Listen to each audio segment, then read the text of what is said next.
نحمده ونصلي على رسوله الكريم اما بعد فاعوذ بالله من الشيطان الرجيم بسم الله الرحمن الرحيم الف لام ميم ذلك الكتاب لا ريب فيه هدى للمتقين الف لام ميم ذلك الكتاب لا ريب فيه هدى للمتقين الذين يؤمنون بالغيب ويقيمون الصلاة ومما رزقناهم ينفقون والذين يؤمنون بما أنزل إليك وما أنزل من قبلك وبالآخرة هم يوقنون أولئك على هدى من ربهم وأولئك هم المفلحون إن الذين كفروا سواء عليهم أأنذرتهم أم لم تنذرهم لا يؤمنون ختم الله على قلوبهم وعلى سمعهم وعلى أبصارهم غشاوة ولهم عذاب عظيم صدق الله العظيم رب اشرح لي صدري ويسر لي امري واحلل عقدة من لساني يفقهوا قولي اللهم ربنا الهمنا رشدنا واعذنا من شرور انفسنا اللهم ارنا الحق حقا وارزقنا اتباعه وارنا الباطل باطلا وارزقنا اجتنابه اللهم ربنا اجعلنا من عبادك المفلحين اللهم اجعلنا من عبادك المفلحين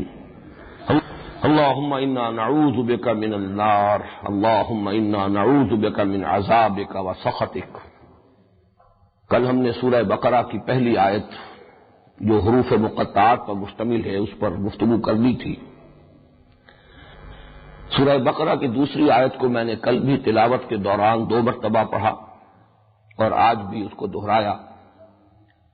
اس کی وجہ یہ ہے کہ اس میں معانقہ ہے، یہ چونکہ بار بار یہ معاملہ قرآن مجید میں آئے گا اس لیے یہی سمجھ لیجئے بہت سے مواقع ایسے ہیں قرآن حکیم کے کہ جہاں کسی ایک لفظ یا کسی ایک ترکیب یا ایک ٹکڑے سے پہلے بھی 3 نقطے بنے ہوئے ہیں اور اس کے بعد بھی 3 نقطے بنے ہوئے ہیں۔ اس کے معنی یہ ہے کہ اس حصے کو 2 طرح سے پڑھا جا سکتا ہے۔ آیت کے سابق حصے سے ملا کر پڑھیے تب بھی صحیح ہے، ورنہ جو اس کے بعد لاحق ہے بعد میں آنے والا ہے اس کے ساتھ ملا کر پڑھیے تب بھی صحیح ہے۔ ذالک الکتاب لا ریب فیہ، یہاں رک کر ھدی للمتقین، یا ذالک الکتاب لا ریب فیہ ھدی للمتقین۔ یہ فیہ سے قبل بھی اور فیہ کے بعد بھی یہ 3 نقطے جو لگے ہوئے ہیں یہ علامت ہے معانقہ کی۔ یہ جو دوسری آیت مبارکہ ہے اس میں کچھ نحوی اشکالات ہیں۔ جہاں تک ترجمے کا تعلق ہے اگرچہ اس کے ضمن میں کوئی اختلاف نہیں ہے۔ ذالک الکتاب لا ریب فیہ، یہ وہ کتاب ہے، اس میں کوئی شک نہیں ہے، یہ ہدایت ہے متقیوں کے لیے، خدا ترس لوگوں کے لیے، ان لوگوں کے لیے جو بچنا چاہیں، یا یہ وہ کتاب ہے بلا شک و شبہ، اس میں ہدایت ہے متقیوں کے لیے، بچنے والوں کے لیے۔ یہ معانقے سے جو دونوں امکانات پیدا ہوئے وقت کے، ان کے اعتبار سے جو ترجمے میں تھوڑا سا فرق واقع ہو جائے گا وہ میں نے واضح کر دیا۔ ظاہر بات ہے کہ اس میں قرآن حکیم کا تذکرہ ہو رہا ہے اس آیہ مبارکہ میں، تو جو نوٹ کرنے کی بات یہ ہے کہ جب یہ ہم پڑھتے ہیں تو قرآن حکیم مصحف ہمارے سامنے ہے، اور ذالکہ یہ کہا جاتا ہے کہ یہ اشارہ بعید ہے، ھذا اشارہ قریب اور ذالکہ اشارہ بعید۔ لیکن یہاں یہ سامنے جو رکھی ہوئی کتاب ہے اس کو پڑھتے ہوئے جب ہم ذالکہ کا لفظ پڑھتے ہیں اشارہ بعید کے لیے تو اس میں کچھ سوالات پیدا ہوتے ہیں۔ تو اس کو سمجھ لیجئے کہ اگرچہ علم صرف میں تو یہی بات پڑھائی جائے گی کہ یہ اشارہ بعید ہے، یہ اشارہ قریب ہے، لیکن یہ بعید اور قریب کے استعمالات اور اس سے پھر معنی اور بیان میں جو مختلف آراء وجود میں آتی ہیں ان میں یہ بھی ہے کہ اگر کسی شے کا تذکرہ پہلے کیا جا چکا ہو دوران گفتگو، یا کوئی شے ایسی ہو کہ جس کا ذہن میں تصور موجود ہو، تو اس کی طرف اشارہ ذالکہ سے کریں گے۔ اور دوسرے یہ کہ بسا اوقات کسی چیز کی تعظیم کے لیے بھی اشارہ قریب کو سمجھا جاتا ہے کہ مناسب نہیں ہے، یہ کے اندر تعظیم کا پہلو نہیں، وہ اس میں ایک تعظیم کا پہلو ہے۔ تو یہ دونوں مفہوم سامنے رہیں تو پھر ذالکہ کا یہاں استعمال بہت مناسب ہے۔ یہ وہ جو ہے اسی مفہوم میں ہمارے ہاں بھی الفاظ مستعمل ہیں، حضرت۔ اب جو ہے یہ ای کے مقابلے میں اشارہ بعید ہے، ای یہ حاضہ، اور وہ یہ اشارہ بعید ہے۔ لیکن یہ حضرت، حضور، یا یہ کہ ایک جو ہماری قدیم زبان ہے، جو لٹریری زبان ہے، اس میں جب خطوط وغیرہ لکھے جاتے تھے تو محترم آپ نہیں کہتے تھے کہ آپ سے میں یہ عرض کرتا ہوں، محترم سے یہ گزارش ہے، جناب سے یہ گزارش ہے۔ تو یہ الفاظ بھی در حقیقت اسی مفہوم میں، جس مفہوم میں کہ یہاں ذالکہ کا لفظ تعظیم کے طور پر آ رہا ہے، ایسے ہی وہ فارسی کا جو ہے یہ بھی تعظیم کے طور پر جناب، محترم، حضور۔ ذالک الکتاب، یہ وہ کتاب ہے۔ اب یہاں الکتاب جو ہے الف لام اس پر لگا ہوا ہے، اس سے یہ معرفہ بن گیا، اور معرفہ یقیناً اب یا تو یہ کہ الف لام کا ایک فائدہ ہوتا ہے کہ وہ استغراق، تمام چیزوں کا احاطہ کرنے والا، یا لام جنس، وہ یہ نہیں ہے، یہ لام عہد ہے۔ کسی کتاب کا تصور ذہن میں موجود ہے، اس اعتبار سے ترجمہ کیا جاتا ہے، اور صحیح ہے یہ وہ کتاب ہے، یا یہ کتاب موعود ہے، یہ وہ کتاب ہے، اس میں اشارہ ہو جائے گا جس کا تم نے خود درخواست کی اہدنا الصراط المستقیم میں، تم نے جو سوال کیا، یہ اس سوال کا جواب ہے اس کتاب میں، یہ وہ کتاب ہے، یا یہ وہ کتاب ہے جس کے بارے میں پیشین گوئی موجود تھی تورات میں۔ یہ میں عرض کر چکا ہوں جب تعارف قرآن کے ضمن میں کچھ گفتگو ہو رہی تھی کہ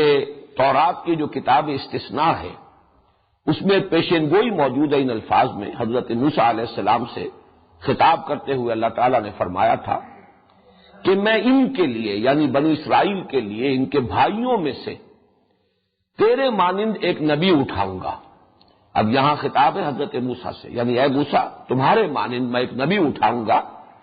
ان کے لیے، ان کے بھائیوں میں سے، اور بھائیوں سے مراد ہو سکتا ہے بنی اسرائیل کے بھائی بنی اسماعیل ہیں، حضرت ابراہیم علیہ السلام کے بیٹے اسماعیل، ان سے یہ نسل ہے قریش جن میں حضور صلی اللہ علیہ وسلم کی بعثت ہوئی، اور پھر ان کے پوتے یعنی حضرت اسحاق کے بیٹے حضرت یعقوب، ان سے وہ دوسری شاخ چلی نسل کی، وہ بنی اسرائیل کہلاتے ہیں۔ تو میں ان کے لیے، ان کے بھائیوں میں سے تیرے مانند ایک نبی اٹھاؤں گا جس کے منہ میں اپنا کلام ڈالوں گا، وہ جو بات کہے گا میرے نام سے کہے گا۔ یہ جو پیشین گوئی ہے در حقیقت قرآن مجید کے بارے میں، تو گویا کہ یہاں اشارہ ہو رہا ہے ذالک الکتاب، یہ وہ کتاب ہے، یہ کتاب موعود ہے، یا یہ کتاب ہدایت ہے جس کی تم نے درخواست کی اہدنا الصراط المستقیم۔ تو الف لام کے اضافے سے یہ اضافی معنی پیدا ہو گئے۔ لا ریب فیہ، اس میں کوئی شک نہیں۔ لا ریب فیہ کے دو مفہوم لیے گئے ہیں، ایک تو اس میں کوئی شک نہیں، یعنی اس میں کوئی بات ایسی نہیں ہے جو قابل شک ہو۔ یہ کتاب کل کی کل یقینی ہے، یقینی امور پر مشتمل ہے۔ یہ دعویٰ بہت بڑا ہے، دنیا میں شاید ہی کوئی کتاب اور ایسی ہو کہ جس کا آغاز اس دعوے کے ساتھ ہوتا ہو، اور یہ تو دنیا نے مانا ہے کہ کم سے کم اس پہلو سے تو کوئی شک نہیں کیا جا سکتا کہ یہ وہی کتاب ہے جو محمد نے صلی اللہ علیہ وسلم اپنی امت کو عطا کی۔ جو نہیں بھی مانتے اسے کلام اللہ، وہ بھی یہ مانتے ہیں کہ اس کا ٹیکسٹ بالکل پیور ہے، اس میں کہیں کوئی تحریف نہیں ہوئی ہے، اس میں کوئی تبدیلی نہیں ہوئی ہے، بجن سے ہی یہ وہی کتاب ہے جو محمد نے صلی اللہ علیہ وسلم اپنی امت کو عطا کی۔ ہمارا اس کے بعد اس سے مزید یقین اور ایمان یہ ہے کہ یہ وہی کتاب ہے جو اللہ نے حضور کو عطا فرمائی اور حضور نے امت کو عطا فرمائی۔ لیکن جو نہیں مانتے حضور کو نبی، وہ بھی اس درجے تک تسلیم کرنے پر مجبور ہے کہ یہ وہ کتاب ہے، یہ کتاب محفوظ ہے۔ اس لیے اس اعتبار سے اس میں کوئی شک نہیں کہ یہ وہی کتاب ہے جو محمد صلی اللہ علیہ وسلم نے اپنی امت کو عطا کی، اور ہمارے نزدیک یہ وہی کتاب ہے جو اللہ نے اپنے بندے محمد صلی اللہ علیہ وسلم پر نازل فرمایا، اس میں کوئی شک نہیں۔ دوسرے یہ کہ اس کے کتاب اللہ ہونے میں کوئی شک نہیں، یہ در حقیقت اس کا دوسرا مفہوم ہے، بلکہ بعض مفسرین نے اس پر تفصیل سے کلام کیا ہے کہ یہی زیادہ موضوع ہے۔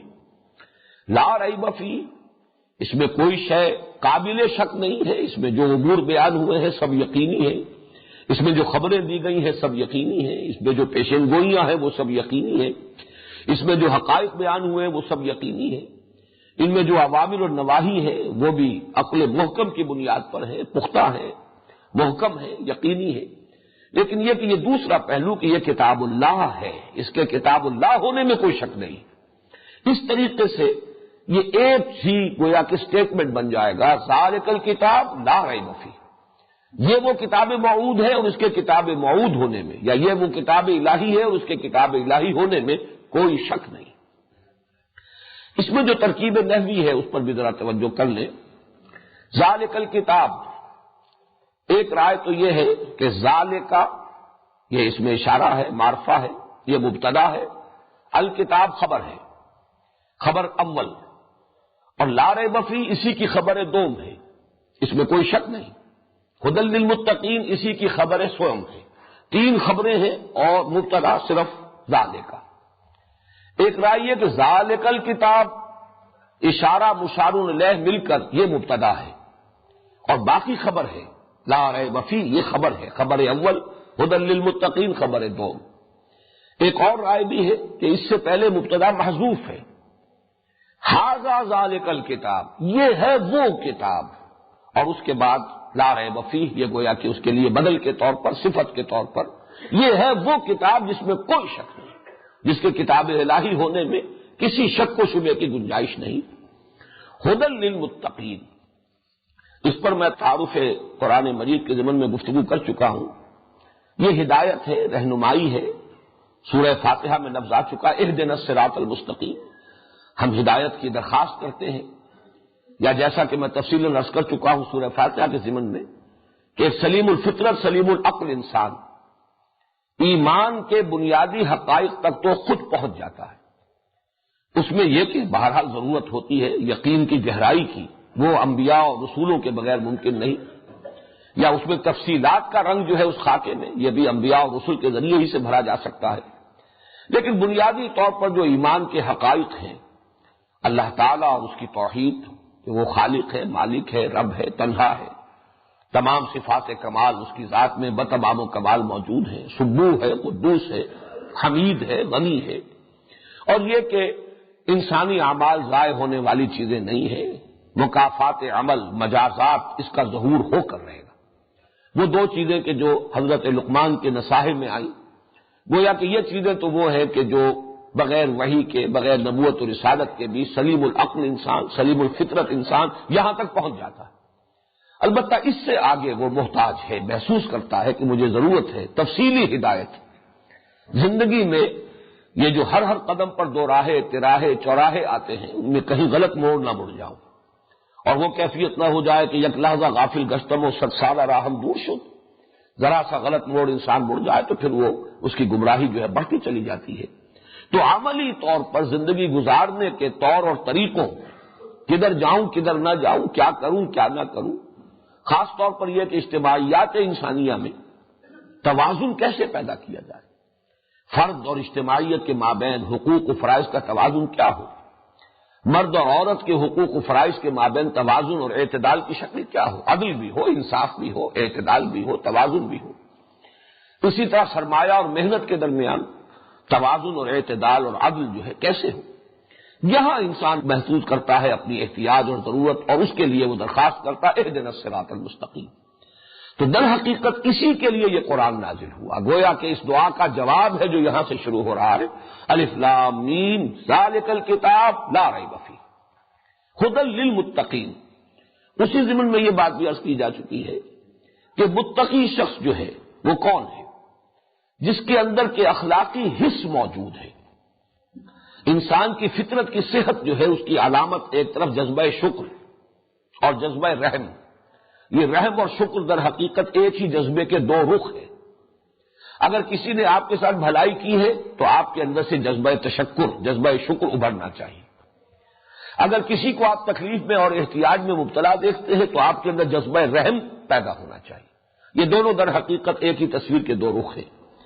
اگر فطرت انسانی اپنی صحت پر اور سلامتی پر برقرار ہے تو یہ کیفیت پیدا ہونا لازمی ہے۔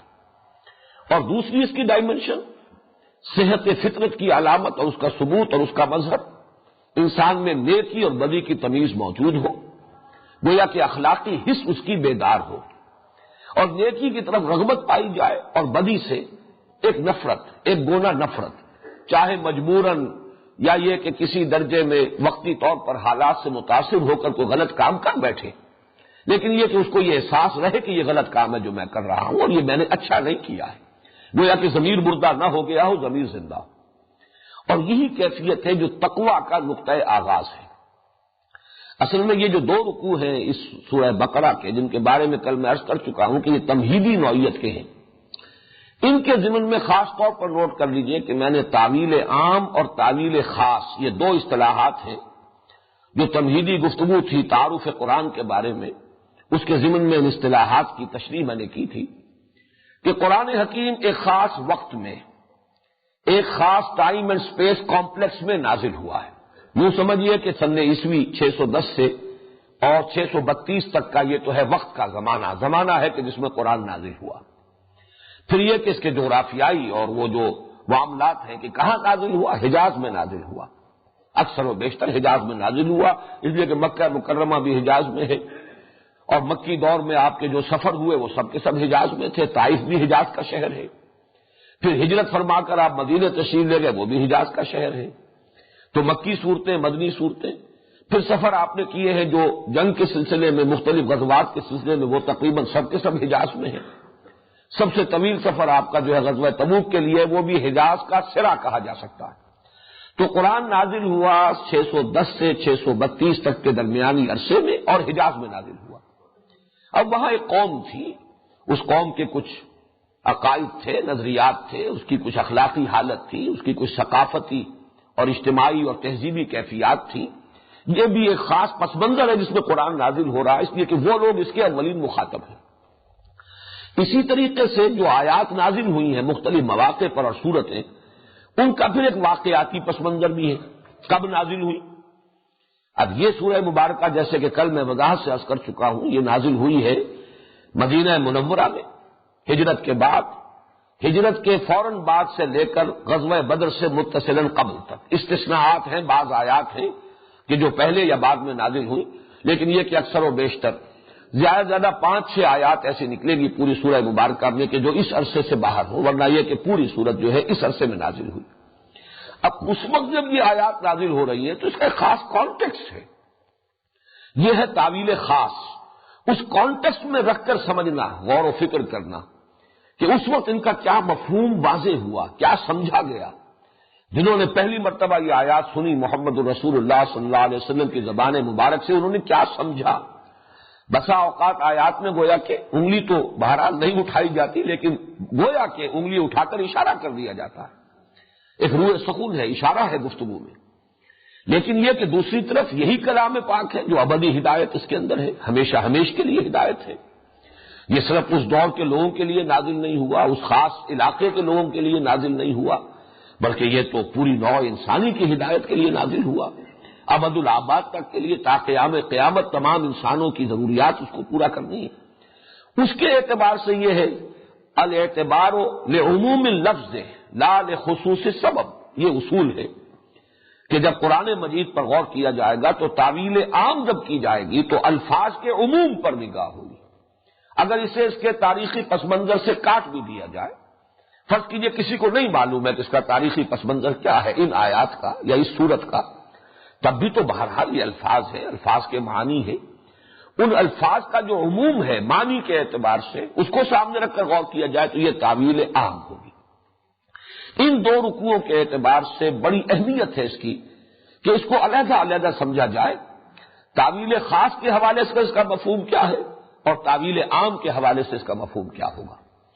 اس لیے کہ یہاں اب جن متقیوں کا ذکر ہو رہا ہے، اس لیے کہ میں کل عرض کر چکا ہوں 3 گروہوں کو علیحدہ علیحدہ اللہ تعالیٰ نے نمایاں کر دیا ہے، ممیز کر دیا ہے۔ ایک وہ لوگ ہیں جو اس قرآن کی سے ہدایت پا سکتے ہیں یا جنہوں نے اس قرآن سے ہدایت پائی ہے. اس لیے کہ یہاں آپ دیکھیں گے کہ پہلی 5 آیات جو ہیں ان میں جہاں دوسری آیت میں لفظ آیا ہے ہدی للمتقین، لیکن اختتام ہو رہا ہے اولئک علی ھدی من ربہم. یہ کتاب ہدایت ہے ایسے متقیوں کے لیے جن کی یہ صفات آ رہی ہیں، اور یہ متقی لوگ اپنے رب کی طرف سے ہدایت پر ہیں. یہ گویا کہ دونوں مفہوم ہو گئے کہ ابتدا میں تو یہ بیان کیا جا رہا ہے کہ اس کی ہدایت سے استفادہ کون کر سکتے ہیں یا کنہوں نے کیا ہے، اور آخر میں بیان کر دیا کہ یہی لوگ ہیں کہ جو گویا کہ اس کتاب کی طرف سے جو ہدایت ملی ہے یہ اس کا مرقع ہے، اس کا نمونہ ہے. اگر دیکھنا ہو جیسے کہ ہم کہتے ہیں کہ درخت کو اس کے پھل سے پہچانا جاتا ہے، اس کتاب کی تاثیر کو دیکھنا ہو، اس کی ہدایت کے اثرات کو دیکھنا ہو، اس کی جو کیمیا گری ہے اس کا مشاہدہ کرنا ہو تو دیکھ لو. یہ محمد کے ساتھی موجود ہیں، یہ ابو بکر ہیں، یہ عمر ہیں، یہ حمزہ ہیں، یہ طلحہ ہیں، یہ زبیر ہیں، یہ مصعب بن عمیر ہیں. یہ تمام جو ساتھی ہیں محمد کے صلی اللہ علیہ وسلم، یہ اس درخت کے پھل ہیں. اس اعتبار سے تو گویا کہ تعویل خاص جو میں کر رہا ہوں اس کی روح سے تو ان کا ہدف اور ان کا مصداق ہے صحابہ کرام، جن کی ایک بڑی جمعیت حضور کے ساتھ منتقل ہوئی ہے، ہجرت کر کے نقل مکانی کر کے مدینے آئی ہے. حضور تنہا تو نہیں آئے، بلکہ آپ کے علم میں ہے کہ اکثر صحابہ جو ہیں وہ تو پہلے تشریف لا چکے ہیں مدینہ منورہ میں. حضور نے کافی پہلے اجازت دے دی تھی صحابہ کو کہ چلے جاؤ، اور خود منتظر رہے یہاں تک کہ واضح اور صریح اجازت اللہ تعالیٰ کی طرف سے آ گئی، تب پھر آپ نے سفر کیا ہجرت کا. تو یہ گروہ ہے کہ جو پہنچ گیا مدینے میں، گویا کہ ان کی طرف انگلی اٹھا کر اشارہ کیا جا رہا ہے کہ اس کتاب کی برکات کا اگر مشاہدہ کرنا ہو، اس کے اندر جو ہدایت مثمر ہے اگر اس کا ایک ثبوت دیکھنا ہو تو دیکھ لو یہ صحابہ کی جماعت موجود ہے. یہ تو ہوئی تعویل خاص. اور تعویل عام کیا ہوگی کہ ہمیشہ ہمیشہ کے لیے بھی اس کتاب سے اگر کسی کو ہدایت پانی ہے تو اس کی کچھ شرائط ہے. جب تک یہ شرائط پوری نہیں کی جائیں گی اس کتاب کی ہدایت سے انسان استفادہ نہیں کر سکے گا. وہ بھینس کے آگے بینگ بجانے کے مترادف ہو کر رہ جائے گی یہ کتاب. اس لیے کہ یہ شرائط ہوں گی تو استفادہ ہوگا. اس اعتبار سے صرف لفظ تقویٰ پر غور کیجئے کہ ھدی للمتقین، تقویٰ کی اصل اساس کیا ہے؟ تقویٰ بنا ہے وقا یقی سے. وقا کے معنی بچانا، اسی سے وہ فعل امر ہے جو اس دعا میں ہے وقنا عذاب النار. اگر کہ فعل امر صرف تے ہے، واو تو اس میں حرف عطف ہے، لیکن یہ کہ عام طور پر وہ وقا سے شاید زیادہ لوگ سمجھ لیں، یاد رہ جائے. وقنا عذاب النار ہمیں بچا آگ کے عذاب سے. لیکن یہ کہ اس سے جب باب افتعال میں مصدر آتا ہے ابتقا واو کے ساتھ، وقا سے ابتقا بنے گا، لیکن وا اور تا جو ہے یہ مل کر اتقا، تے پر اب تشدید ہو گئی. اتقا کے معنی بچنا. یہ اس کا لغوی مفہوم ہے بنیادی، بچنا، بچنے کی خواہش رکھنے والے. کس چیز سے بچنا؟ یعنی وہی جو بات میں نے عرض کی تھی کہ جن کی فطرت صحت پر قائم ہے، پرورٹ نہیں ہوئی، جن کی فطرت مسخ نہیں ہوئی، وہ فطرت اگر اپنی صحت اور سلامتی پر برقرار ہے تو ان کے اندر اخلاقی حس ہوگی. وہ پہچانیں گے کہ یہ نیکی ہے، یہ بدی ہے، اور بدی سے بچنا چاہیں گے. یہ جن کے اندر جذبہ ہے گویا کہ وہ طالب ہدایت ہے. انہیں ہے کہ جس کو کہ فائدہ پہنچائے گی یہ اس قرآن مجید کی ہدایت ھدی للمتقین. اور اسی کا اگر تقابل آپ کریں آگے چل کر اسی سورہ مبارکہ میں جہاں رمضان مبارک کا ذکر آیا ہے شہر رمضان الذی انزل فیہ القرآن ھدی للناس وبینات من الھدی والفرقان، تو وہاں ھدی للناس تمام لوگوں کے لیے ہدایت. اور کل جو میں نے آپ کو سنائی تھی سورہ آل عمران کے آغاز میں بھی ھدی للناس تمام لوگوں کے لیے ہدایت. اب ان دونوں میں بھی بلکہ مجھے یاد آ گیا کہ ستیارتھ پرکاش نامی ایک کتاب لکھی گئی تھی، اب آج سے یہ 60-70 سال قبل کی بات ہے. وہ سوامی کہلاتے ہیں ہندوؤں کے، دیانند سرسوتی. ان کا جو 14واں باب تھا اس کتاب کا، اس میں قرآن مجید پر اعتراضات تھے. ان میں سے ایک اعتراض بڑا یہ تھا کہ یہ عجیب کتاب ہے، ھدی للمتقین، متقیوں کے لیے ہدایت. تو متقی تو پہلے ہی پرہیزگار ہیں، خدا ترس ہیں، نیک ہیں. تقویٰ کے معنی یہ ہے متقی انسان. اب اسے ہدایت کی کیا ضرورت ہے؟ ہدایت کی ضرورت ہے گمراہوں کو، بھٹکے ہوئوں کو، جو کوئی تلاش حق میں ابھی سرگرداں ہوں ان کو. یہ ھدی للمتقین، پہلے ہی سے تقویٰ کسی کے پاس ہے تو اسے ہدایت کی ضرورت کیا ہے؟ تب اس کو سمجھ لیجئے کہ اس تقویٰ کا اصل میں یہ کتنا براڈ اسپیکٹرم ہے۔ متقی کے معنی ہوں گے جس میں اخلاقی حس برقرار ہے، اور یہ اخلاقی حس کا برقرار ہونا، نیکی اور بدی میں تمیز، یہ گویا کہ اس کی صحت فطرت کی علامت ہے۔ لیکن یہاں سے آگے چلیے، جس میں یہ حس ہے وہ بدی سے بچے گا، پھر اس سے آگے بڑھ کر اس نے اپنے رب کو اگر پہچان لیا ہے، وہ اگر اللہ کی کتاب سے واقف ہے تو اب اس پر عمل کرے گا، اور تقوی، اور اب اس کی زندگی کے اندر تقوی پیدا ہو جائے گا۔ ایک ایسا شخص جو اللہ تعالیٰ کے احکام کو توڑنے سے بچتا ہو، جو اللہ کے عذاب سے، اس کی سزا سے بچنے کے لیے کوشاں ہو، یہ متقی اب بن گیا اصطلاحی معنی میں متقی۔ اس لیے کہ اصطلاحی معنی میں متقی وہ شخص ہے جو پرہیزگار ہے، بدی سے بچتا ہے، گناہوں سے بچتا ہے، اللہ کے احکام کو توڑنے سے بچتا ہے، اس کے احکام پر عمل پیرا ہے، اور لرزاں و ترساں رہتا ہے، عذاب جہنم سے بچنا چاہتا ہے، آخرت کے عذاب سے اپنے آپ کو بچانا چاہتا ہے، وہ متقی ہے۔ لیکن یہ کہ متقی کا جو لغوی مفہوم ہے وہ یہ کہ جس کے اندر اخلاقی حس بیدار ہے، جو نیکی اور بدی میں تمیز کرتا ہے۔ اس اعتبار سے گویا کہ جس میں یہ بھی نہیں ہے، ہم کہہ سکتے ہیں کہ اس کے آگے تو ایسے ہی ہے جیسے اندھے کے سامنے آپ نے ہیرے بکھیر دیے، وہ نہیں دیکھ سکتا کہ ان میں کیا فرق ہے، ہیرے میں اور کسی کانچ کے ٹکڑے کے اندر کوئی فرق اسے معلوم نہیں۔ اسی طریقے سے جیسے میں نے ابھی کہا تھا کہ بھینس کے آگے بین بجائی جائے، اسے کیا پتا ہے کہ یہ کیا ہے جو میرے سامنے کیا جا رہا ہے۔ اسی طریقے سے جس میں یہ حس ہی نہیں، یا اس سے بھی زیادہ عمدہ ایک تشبیہ موجود ہے، جس شخص کو سرے سے بھوک ہی نہیں، بہترین کھانے رکھ دیجیے اس کے سامنے، ظاہر بات ہے اس کی طرف اس کی رغبت ہوگی نہیں، ہاتھ بڑھائے گا ہی نہیں، اس لیے کہ بھوک ہی نہیں۔ بعض بیماریوں میں جہاں بھوک مر جاتی ہے، کیسے آپ نے دیکھا ہے کہ بچوں کے لیے مائیں خوش آمدید کرتی ہیں کہ یہ لے لو، یہ لے لو، یہ کھا لو، کسی شے کی طرف بچہ جو ہے رخ کرنے کو تیار نہیں۔ تو جس میں طلب ہی نہیں ہے، اعلیٰ سے اعلیٰ شے اس کے سامنے رکھ دیجیے، وہ اس کی طرف رغبت نہیں ہوگی، وہ متوجہ نہیں ہوگا۔ اس اعتبار سے ہدی للمتقین، یہ گویا کہ اگر ابتدائی لغوی مفہوم ہو تو یہ تعویل عام ہے۔ قرآن سے ہدایت کی شرط لازم یہ ہے کہ انسان کے اندر نیکی اور بدی کی تمیز موجود ہو، اور اس کے اندر بدی سے بچنے کا ایک جذبہ پایا جائے۔ اگر یہ طلب ہے تو قرآن مجید کی ہدایت سے استفادہ کر سکے گا، ورنہ نہیں۔ اور تعویل خاص کے اعتبار سے ہدی للمتقین، دیکھو یہ متقیوں کی جماعت، جیسے کہ ابھی میں نے نام گنوائے، کبار صحابہ مہاجرین میں، وہ تو ظاہر بات ہے کہ حضور صلی اللہ علیہ وسلم کی جو تربیت ہے اور قرآن حکیم کی جو ہدایت ہے نظری اور فکری اور علمی، اس کا سب سے بڑا ثبوت، اور 13 برس کی حضور کی تربیت اور تزکیہ جو ہے اس سے مستفید ہونے والے لوگوں کی ایک جماعت موجود تھی، یہ گلدستہ موجود ہے، سامنے دیکھ لو، ہدی للمتقین۔ یہ کتاب ہدایت ہے جس کی ہدایت کا مرقع، جس کی ہدایت کا مظہر، جس کی برکات کا ظہور ان اشخاص کی زندگیوں میں ہوا ہے جو تمہارے سامنے موجود ہے۔ یہ تعویل خاص، اور وہ پہلی جو ہے وہ تعویل عام، ہدی للمتقین۔ الف لام میم ذالک الکتاب لا ریب فیہ ہدی للمتقین الذین یؤمنون بالغیب۔ اب یہاں بھی اس پر بھی چونکہ گفتگو ہو چکی ہے، تعارف کلام پاک کے ضمن میں جو میں نے باتیں عرض کی تھی، یؤمنون بالغیب، وہ لوگ کہ جو ایمان رکھتے ہیں غیب پر، یا ایمان رکھتے ہیں غیب میں ہوتے ہوئے۔ یہ بات جو ہے یہاں پر اگر تو اسے صلہ مانا جائے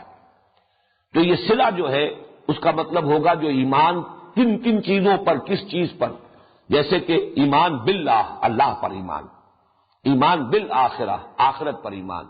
ایمان بالرسول، رسول پر ایمان، یہ بات اس صلہ کہلائے گا۔ اور جیسا کہ میں بڑی وضاحت سے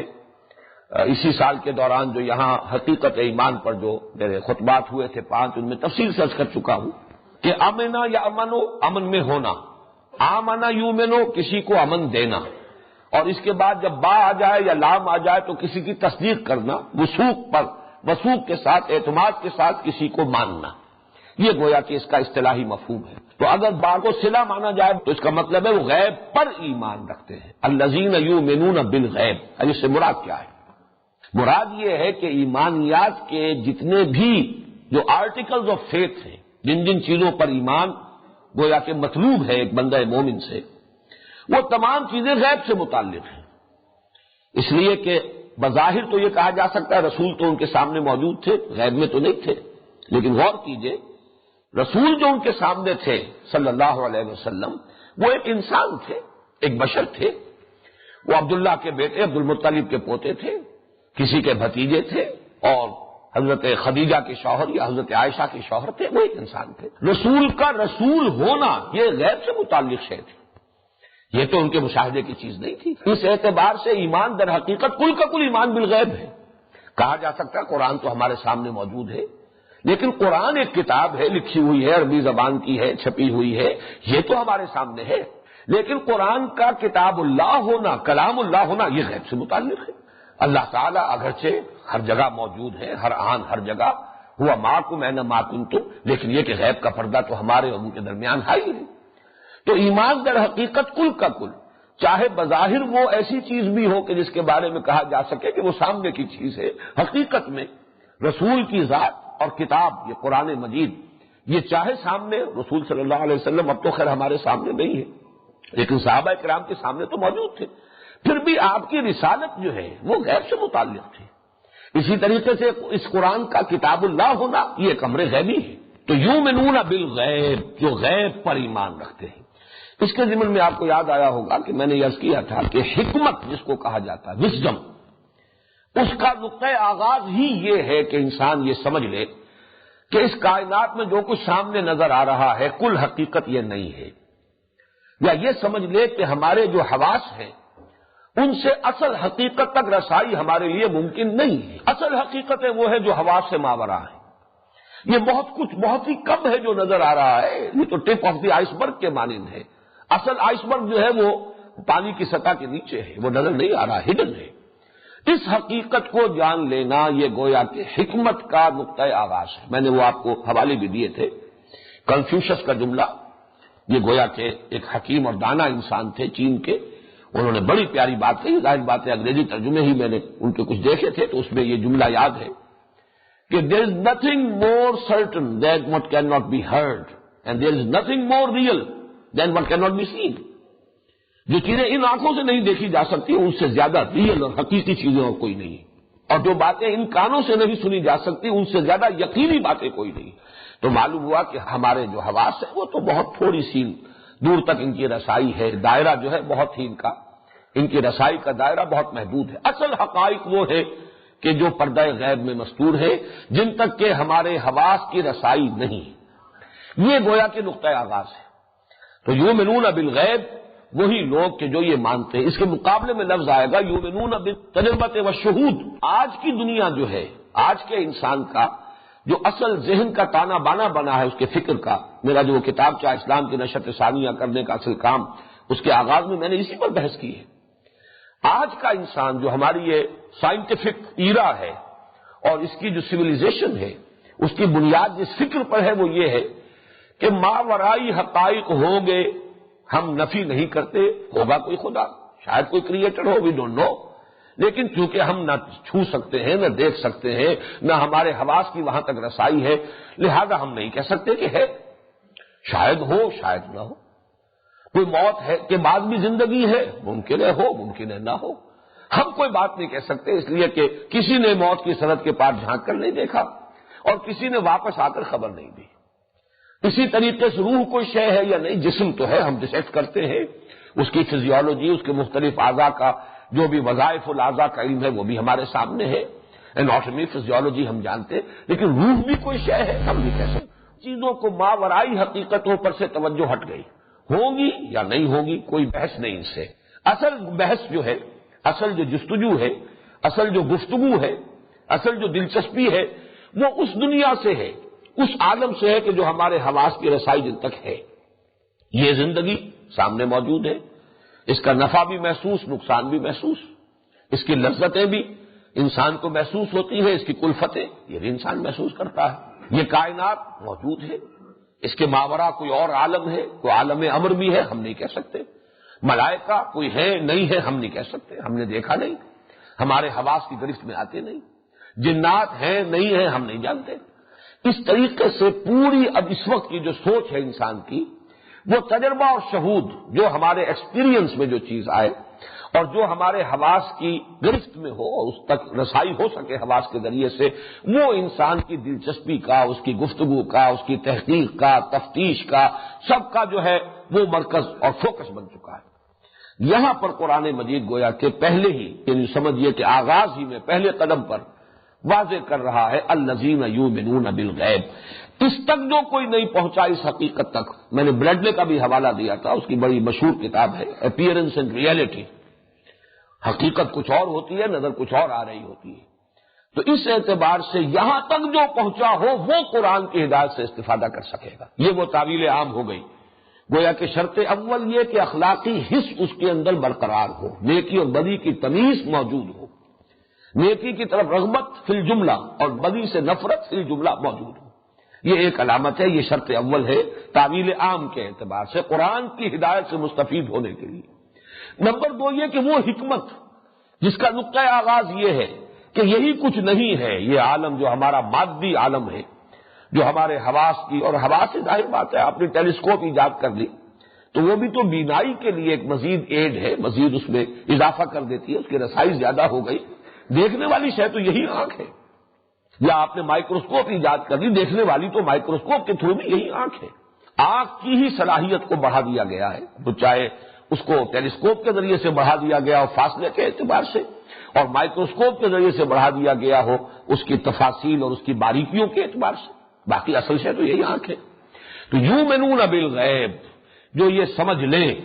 کہ واقعہ یہ ہے کہ اصل حقائق جو ہے اس کائنات کے کون و مکان کے وہ تو غیب سے متعلق ہے. یہ مفہوم ہوا گویا کہ تعویل عام کے اعتبار سے. اور تعویل خاص، وہ ظاہر بات ہے کہ وہ صحابہ کرام جو موجود تھے وہ ظاہر بات ہے سب کو معلوم تھا یہ اللہ کو مانتے ہیں، آخرت کو مانتے ہیں، فرشتوں کو مانتے ہیں، جنات کے وجود کو تسلیم کرتے ہیں، وحی کو مانتے ہیں، کتاب کو مانتے ہیں، نبوت و رسالت کے قائل ہیں، بعث بعد الموت کے قائل ہیں، جنت کو مانتے ہیں، دوزخ کو مانتے ہیں. سب کو معلوم تھا وہ ایمانیات. اب کوئی کیونکہ یہ سورہ مبارکہ نازل ہو رہی ہے جبکہ قرآن کو نازل ہوتے ہوئے 13واں برس ہے، 12 برس میں 2/3 قرآن نازل ہو چکا، جس میں کہ ساری مفصل بحثیں جو ایمان سے متعلق ہیں وہ تو آ چکی. اس اعتبار سے تعویل خاص جب دیکھیں گے، زمانہ نزول کے اعتبار سے اس کو خاص کانٹیکسٹ میں رکھ کر جب ان آیات پر غور کریں گے تو معلوم ہوگا کہ وہ لوگ، ان کا دوسرا وصف، وہ جماعت جو محمد رسول اللہ صلی اللہ علیہ وسلم کی مسیحائی اور آپ کی تربیت اور تزکیے کے ذریعے سے وجود میں آئی تھی، وہ نظر آ رہا ہے وہ غیب پر یقین رکھتے ہیں، اور یقین بھی پختہ یقین، بلکہ اتنا یقین جتنا کہ اپنے حواس سے معلومات حاصل ہونے والی چیزیں ہیں وہ اتنی یقینی نہیں سمجھتے. اور وہ غیب کی جو خبریں دی ہیں محمد رسول اللہ صلی اللہ علیہ وسلم نے، ان پر ان کا یقین کہیں زیادہ ہے ان چیزوں سے کہ جو آنکھوں سے نظر آنے والی اور کانوں سے سنی جانے والی. دوسرا مفہوم اس کا لیا گیا ہے یہ بعض ظرفیہ، یؤمنون بالغیب یعنی غیب میں رہتے ہوئے ایمان لاتے ہیں. اصل میں یہ ایک بڑی عمدہ تعبیر ہے. مولانا امین حسن اصلاحی صاحب نے بہت ہی شد و مد کے ساتھ یہ دوسری رائے ظاہر کی ہے. عام طور پر مفسرین کی رائے وہی ہے جو میں پہلے بیان کر چکا ہوں، لیکن یہ کہ بعض ظرفیہ قرآن مجید میں اس کا بہت سا استعمال ہوا ہے. الذین یخشون ربہم بالغیب وہم من الساعۃ مشفقون، سورہ انبیاء کی آیت نمبر 49 ہے. اپنے رب سے ڈرتے رہنا غیب میں ہوتے ہوئے. اب یہاں پہ بالغیب جو ہے غیب پر اس معنی نہیں ہو سکتے اس کے. الذین یخشون ربہم بالغیب، یہ ظرف کو کہ کہاں آپ ہیں، آپ غیب میں ہیں، یہ بڑا پیارا انداز ہے. اصل میں اللہ غائب نہیں ہے، غائب ہم ہیں، غیب میں ہم ہیں. اللہ غیب میں نہیں ہے، غیب میں ہم ہیں. بات تو ایک ہی ہے، ہمارے اور اللہ کے مابین غیب کا پردہ حائل ہے. اب یہ کہ ہم محجوب ہیں یا اللہ محجوب ہے، اللہ غیب میں ہے یا ہم غیب میں ہیں، لیکن یہ کہ یہ بڑی خوبصورت تعبیر ہے کہ غیب میں ہم ہیں. میں نے اپنے وہ میٹرک کے زمانے میں عربی کی ایک نظم پڑھی تھی، ہمارے نصاب میں تھی، بڑا پیارا شعر ہے اس کا. اغیب وذو اللطائف لا یغیب وارجوہ رجان لا یخیب. میں غائب ہو جاتا ہوں، میں غافل ہو جاتا ہوں، وہ لطائف والا یعنی اللہ ذو اللطائف وہ تو غائب نہیں ہوتا، وہ تو ہر جگہ ہے، ہر آن ہے، موجود ہے، وہ تو متوجہ رہتا ہے، وہ تو انتظار میں رہتا ہے. جیسے کہ آتا ہے کہ ہر رات کو اس کے آخری حصے میں اللہ تعالیٰ نزول فرماتے ہیں سمائے دنیا تک، اور پھر ندا ہوتی ہے کوئی مانگنے والا کہ میں اسے عطا کروں، حل من سائل فأعطیہ، حل من مستغفر فاغفر لہ، ہے کوئی کہ استغفار کرنے والا کہ میں اسے بخش دوں. تو ہم تو مائل میں کرم ہے، کوئی سائل ہی نہیں، راہ دکھلائیں کسے رہنم منزل ہی نہیں. اس اعتبار سے ہم محجوب ہیں اصل میں، ہم اپنے دھندوں میں لگے ہوئے ہیں، ہم دنیا کی دلچسپیوں میں مست ہیں، مگن ہیں،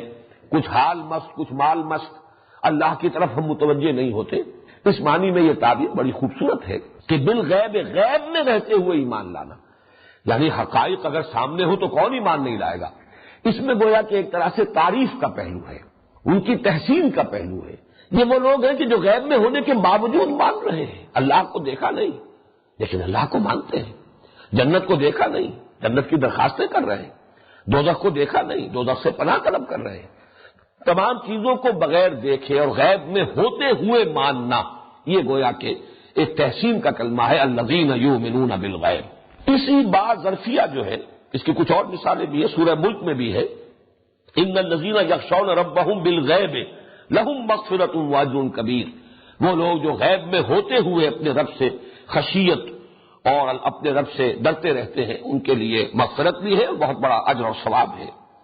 یا سورہ فاطر میں ہے، انما تنذر الذین یخشون ربہم بالغیب واقاموا الصلاۃ۔ اے نبی، آپ خبردار کر سکتے تھے انہی لوگوں کو جو اپنے رب سے ڈرتے ہیں غیب میں ہونے کے باوجود۔ تو گویا کہ ہم غیب میں ہیں۔ اس کا ایک اور مفہوم لیا گیا ہے، وہ یہ ہے کہ یؤمنون بالغیب۔ اس میں گویا کہ ایک طرح سے اشارہ کیا جا رہا ہے منافقین کی طرف، جیسا کہ اگلے رکوع میں بات آئے گی۔ یہ منافق کون تھے؟ یہ مسلمانوں کی مجلس میں آ کر تو دعویٰ کرتے تھے کہ ہم ایمان رکھتے ہیں، مانتے ہیں محمد کو صلی اللہ علیہ وسلم، مانتے ہیں قرآن کو، لیکن یہ کہ جب وہ غیب میں ہوتے تھے، وہ اپنی مجلسوں میں جا کر استہزاء کرتے تھے، تمسخر کرتے تھے، مذاق اڑاتے تھے۔ تو گویا کہ ان پر ایک تعریض ہے، اور اس کے لیے ان لوگوں کو یہ کہہ کر نمایاں کیا جا رہا ہے کہ جو صرف لوگوں کے سامنے ہی ایمان کا دعویٰ نہیں کرتے، بلکہ جب غائب ہوتے ہیں، غیب میں ہوتے ہیں، تنہائی میں ہوتے ہیں، جب کوئی ان کو دیکھنے اور سننے والا نہیں ہوتا، اس وقت بھی ان کا یقین موجود رہتا ہے اور برقرار رہتا ہے۔ اس میں گویا کہ ایک تعریض ہو گئی اس اعتبار سے منافقین پر۔ الف لام میم ذالک الکتاب لا ریب فیہ ھدی للمتقین الذین یؤمنون بالغیب۔ یہ یؤمنون بالغیب کے میں نے جو 3 مفہوم آپ کے سامنے رکھے، ایک مفہوم ہوگا تعویل عام کے اعتبار سے، وہ لوگ جو اس حقیقت کو تسلیم کرے کہ اصل حقائق حواس کی سرحد سے ماورا ہے۔ یہ یقین اگر ہے تو ہی در حقیقت قرآن مجید کی ہدایت جو ہے انفولڈ کرے گی اپنے آپ کو اور ریویل کرے گی اپنے آپ کو، اور اس سے استفادہ کر سکیں گے وہ لوگ۔ اور 2 مفہوم ہو گئے تعویل خاص کے اعتبار سے، ایک طرف صحابہ کرام کی طرف اشارہ، یؤمنون بالغیب، غیب میں ہوتے ہوئے ایمان رکھتے ہیں، حالانکہ ان حقائق کو انہوں نے دیکھا نہیں، لیکن ان کا یقین دیکھی جانے والی چیزوں سے بھی بڑھ کر ہے۔ اور ایک اعتبار سے تعریض ہو گئی منافقین پر کہ جو کہتے تو ہیں مجلس میں آ کر لوگوں کے سامنے اہل ایمان سے کہتے ہیں، وَإِذَا لَقُوا الَّذِينَ آمَنُوا قَالُوا آمَنَّا وَإِذَا خَلَوْا إِلَىٰ شَيَاطِينِهِمْ قَالُوا إِنَّا مَعَكُمْ إِنَّمَا نَحْنُ مُسْتَهْزِئُونَ۔ اس اعتبار سے یہ گویا کہ ایک تعریض کا انداز ہوگا۔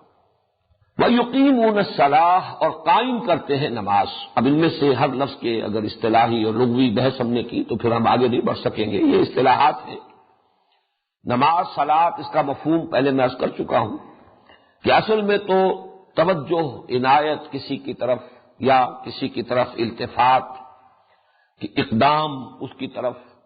دعا، مناجات، یہ تمام اس لفظ کا اصل مفہوم ہے۔ اقامت، اقامہ یقیمو، کسی چیز کو کھڑا کرنا، سیدھا کرنا، قائم کرنا، مراد کیا ہے؟ نماز کا پورا ایک نظام۔ یہ صرف ایسے ہی نہیں کہ آف اینڈ آن، جب چاہا جی چاہا تو کبھی مناجات کر لی، نہیں جی چاہا تو نہ کی، بلکہ یہ کہ اسے ایک مستقل اپنی زندگی کے معمولات کے اندر ایک مستقل پروگرام کی حیثیت سے اس کو شامل کرنا اور اس کا التزام، بلکہ جیسا کہ میں اس کو تعبیر کیا کرتا ہوں کہ ایسی کیفیت ہو جائے کہ انسان کے معمولات جو ہیں 24 گھنٹے کے، ان میں نماز گویا کہ کھوٹے کے مانند ہو کہ ساری چیزیں اس کے گرد گھوم رہی ہوں اور اسی سے بندھی ہوئی ہوں۔ کبھی کوئی اپائنٹمنٹ ہے، کوئی پروگرام ہے، کہیں کوئی اور کسی طرح کا معاملہ ہے، تو اس سب کو انسان اپنے پلاننگ کے اندر نماز کے حوالے سے اس کے لیے نظام العمل اور نظام الاوقات بنائے۔ یہ زندگی کے اندر نماز جو ہے بالکل ایک عمود اور کھوٹے کے مانند ہو جائے۔ تو الذین ویقیمون الصلاۃ، وہ قائم کرتے ہیں نماز کو۔ اس میں بھی نوٹ کیجئے دونوں امکانات ہیں، تعویل عام، اس لیے کہ تعویل عام کے اعتبار سے جب بار بار میں حوالہ دے رہا ہوں حضرت لقمان کا، ان کی نصائح میں بھی موجود ہیں، یا بنی اقیم الصلاۃ وامر بالمعروف وانہی عن المنکر، اے میرے بچے نماز قائم کر۔ اب ظاہر بات ہے وہ نماز وہ نہیں تھی جو ہمیں محمد عربی صلی اللہ علیہ وسلم کے ذریعے سے ملی۔ یہ نماز کا نظام، یہ مناجات، یہ دعا،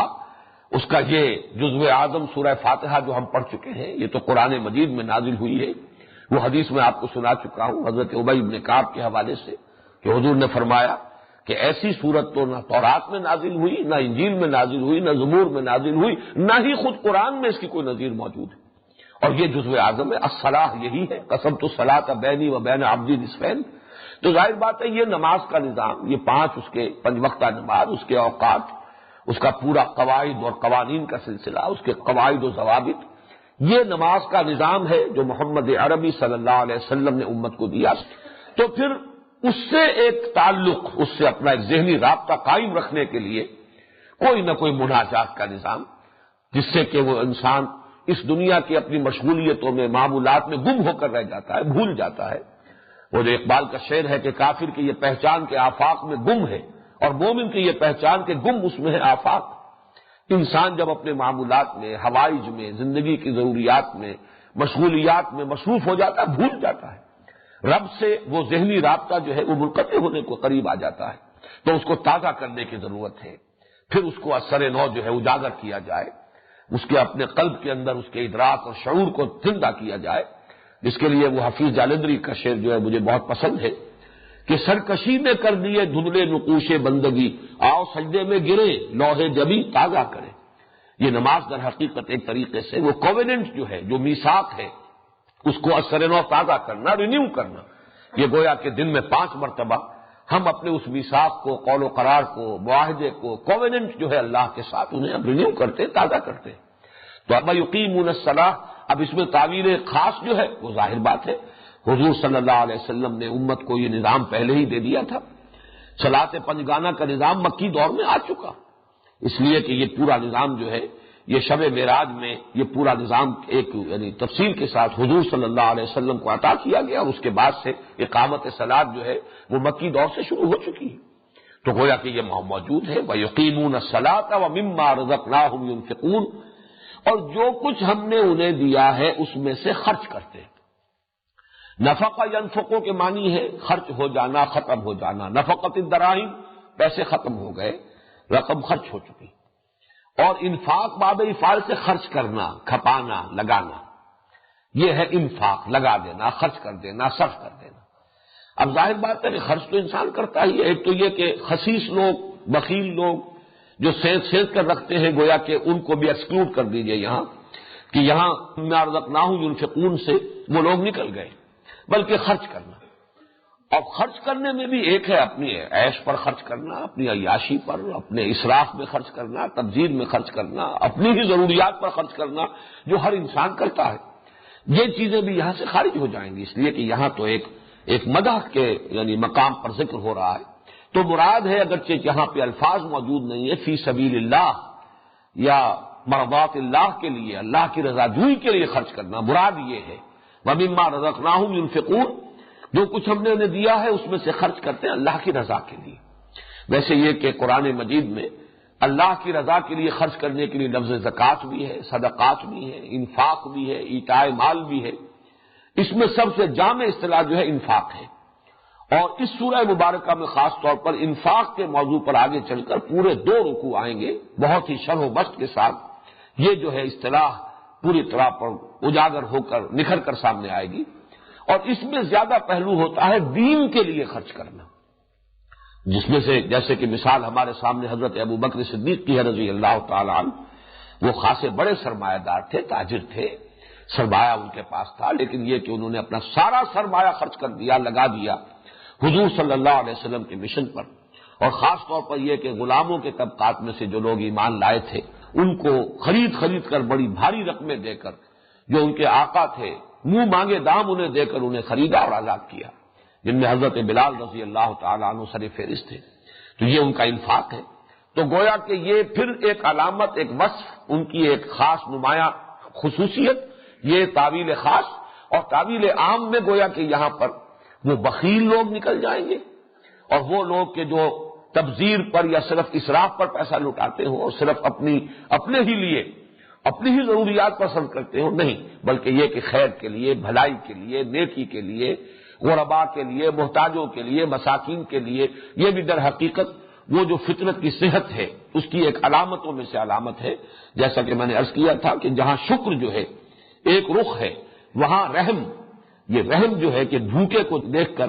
آدمی تڑپ اٹھے اور اس کو کھانا کھلائے، یہ جیسا کہ قرآن مجید میں بار بار آیا ہے، وَلَا يَحُضُّ عَلَىٰ طَعَامِ الْمِسْكِينِ، یہ گویا کہ کسی شخص کی دنات اور پستی اور فطرت کے اس کے پرورٹ ہو جانے کی ایک بہت بڑی علامت یہ ہے کہ خود بھی بخیل ہے، خود بھی کسی کو بھوکے کو اور مسکین کو کھانا کھلانے کو تیار نہیں، کسی اور کو بھی کہنے کو آمادہ نہیں، اس لیے کہ اندیشہ ہوتا ہے کہ اگر میں کسی سے کہوں گا تو کوئی پلٹ کر مجھ سے کہہ دے گا کہ تم بھی تو پیسے والے ہو، تمہیں بھی فراغت عطا ہوئی ہے، تم کیوں نہیں صرف کرتے؟ وَلَا يَحُضُّ عَلَىٰ طَعَامِ الْمِسْكِينِ، یہ گویا کہ اخلاقی پستی کی انتہا کے لیے تعبیر ہے جو ان الفاظ کے ذریعے سے کی گئی۔ تو اس کے برعکس وَمِمَّا رَزَقْنَاهُمْ يُنْفِقُونَ، جو کچھ ہم نے انہیں دیا ہے، عطا فرمایا ہے، اور رزق یہاں پر نوٹ کر لیجئے، اگرچہ عام طور پر تو کھانے پینے کی چیزوں کے لیے یہ لفظ مستعمل ہے، لیکن حقیقت میں رزق اور نصیب حصہ، اسی طریقے سے اس دنیا میں انسان کو جو کچھ ملا ہے وہ رزق ہے، ذہانت ملی ہے، یہ بھی اللہ کا رزق ہے جو اس نے اپنے اس بندے کو دیا ہے، اور کوئی وصف اسے ملا ہے، کوئی دوسرے لوگوں سے ذرا امتیازی حیثیت میں اللہ تعالیٰ نے کوئی خصوصیت یا کوئی خاص صفت عطا کی، یہ بھی رزق ہے اس کا، علم اس کا رزق ہے، اولاد بھی رزق ہے،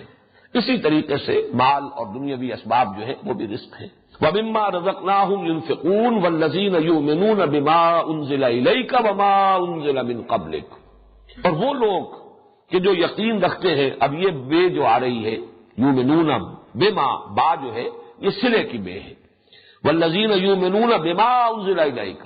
جو ایمان رکھتے ہیں اس پر بھی جو نازل کیا گیا ہے محمد آپ کی طرف،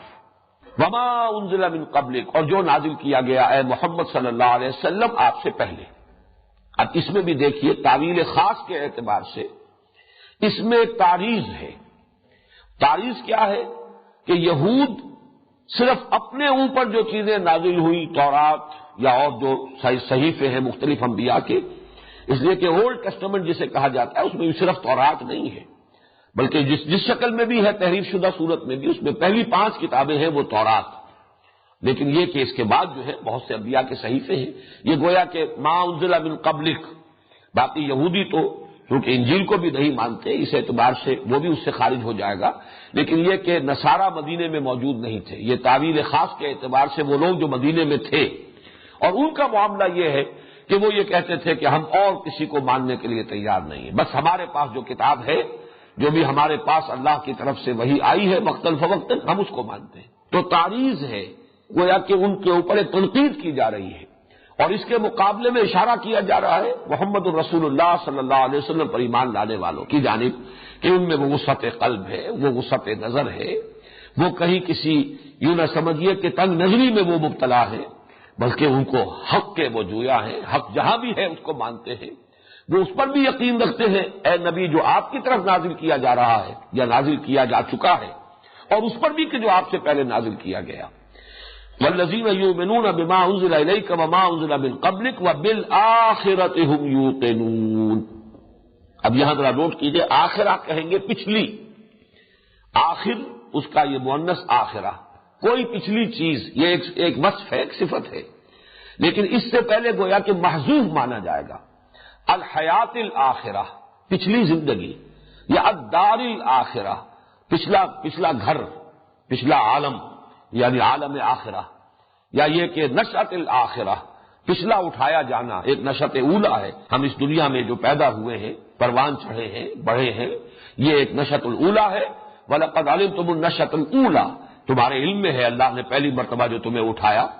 تو آخر دوبارہ اٹھانا اس کے لیے کیسے ناممکن ہو جائے گا، تو نشأۃ آخرہ، تو گویا کہ کوئی نہ کوئی لفظ یہاں پر محذوف ماننا پڑے گا۔ ویسے پھر قرآن مجید میں یہ لفظ بغیر کسی بھی موصوف کے اس کثرت کے ساتھ آیا ہے۔ الآخرہ سے مراد ہے اخروی زندگی، الحیات الآخرۃ، وہ جو پچھلی زندگی ہے، الدار الآخرۃ والدار الآخرۃ خیر وابقیٰ، کہیں کہیں موصوف کو نمایاں کر دیا گیا، لیکن اکثر و بیشتر محض آخرہ، یؤمنون بالآخرہ،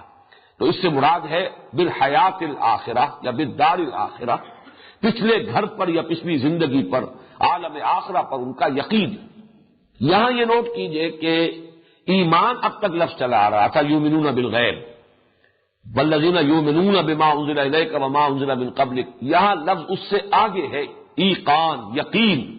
موقنون، یوقنون، آخرت پر وہ یقین رکھتے ہیں۔ گویا کہ عمل کے اعتبار سے اہم ترین جو ہے وہ ایمان بالآخرہ ہے۔ یہ اگر یقین ہوگا آخرت کا تو انسان کا عمل درست ہوگا۔ یہ میں نے یہ چیزیں بھی حقیقت ایمان کے مباحث میں بڑی تفصیل سے عرض کی ہیں کہ اگرچہ نظری، علمی، اصولی اعتبار سے اصل ایمان ہے ایمان باللہ، باقی دونوں ایمان جو ہے، ایمان بالرسالت یہ بھی اللہ تعالیٰ کی صفت ہدایت پر ایمان کی توسیع ہے، ایکسٹینشن ہے۔ اسی طریقے سے آخرت یہ اللہ تعالیٰ کے جزا و سزا کا یقین ہے، اللہ تعالیٰ کی صفت عدل کا ظہور ہے آخرت۔ اس اعتبار سے بقیہ دونوں ایمانیات جو ہیں وہ گویا کہ فروع ہیں، یہ گویا کہ شاخیں ہیں ایمان باللہ کی۔ قانونی اعتبار سے اہم ترین ایمان، یہ آگے چل کر دوسرے رکوع میں یہ بات واضح ہوگی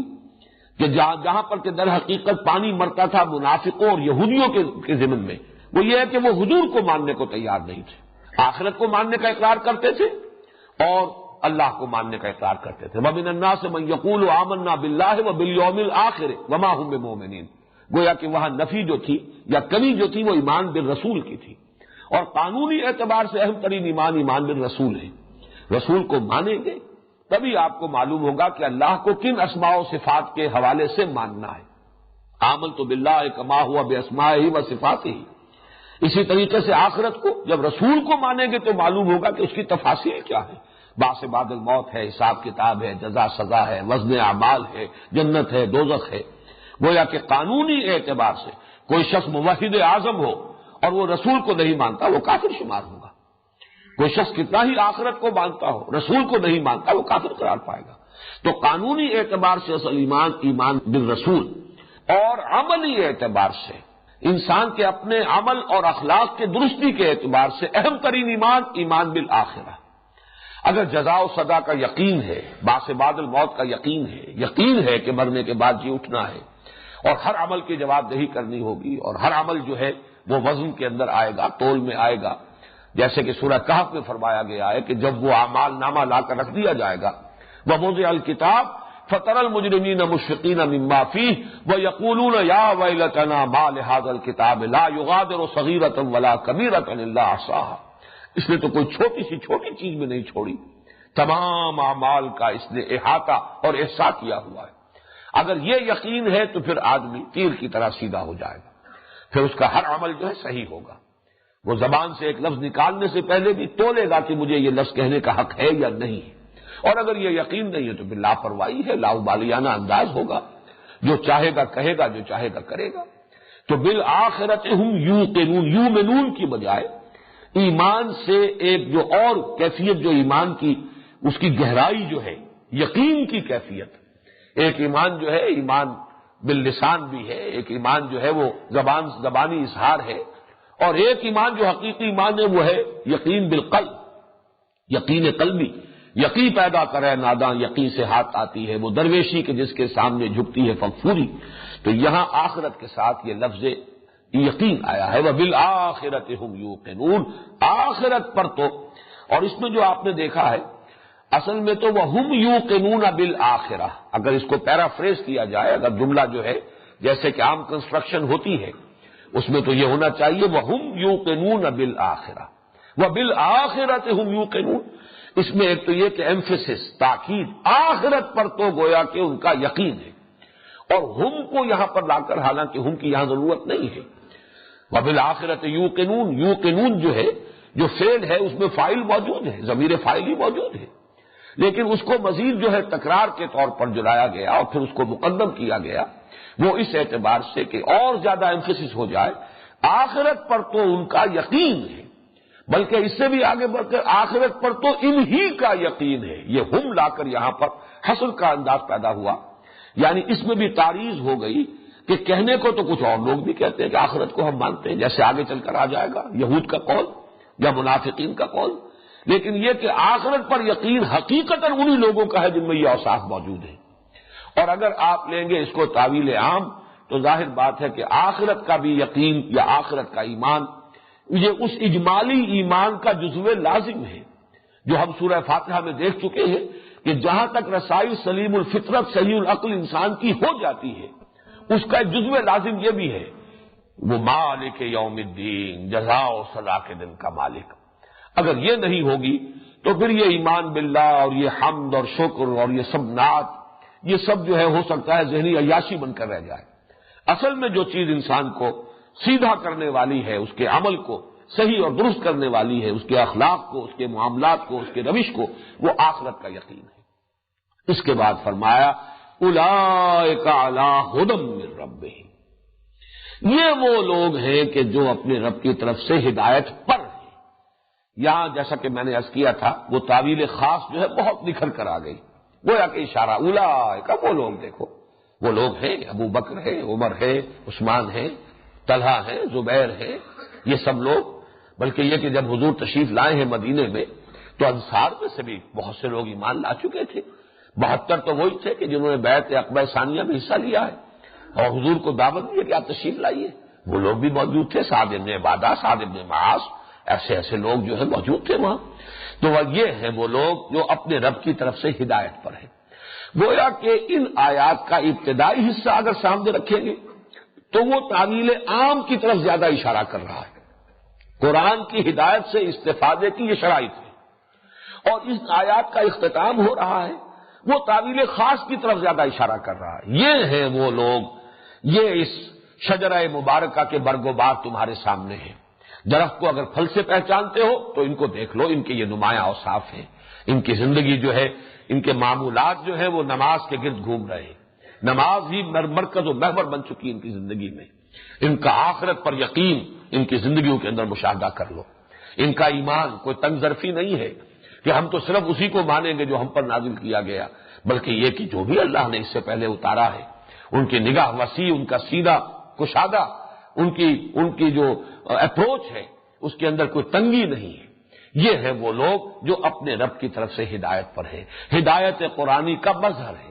یہ ثبوت ہے، یہ اس کی برکات کا ظہور ہے۔ اولئک علی ھدی من ربہم، یہ ہے وہ لوگ جو اپنے رب کی طرف سے ہدایت پر ہیں، واولئک ھم المفلحون، اور یہی لوگ ہیں، پھر یہاں دیکھیے ہم یہاں پر لا کر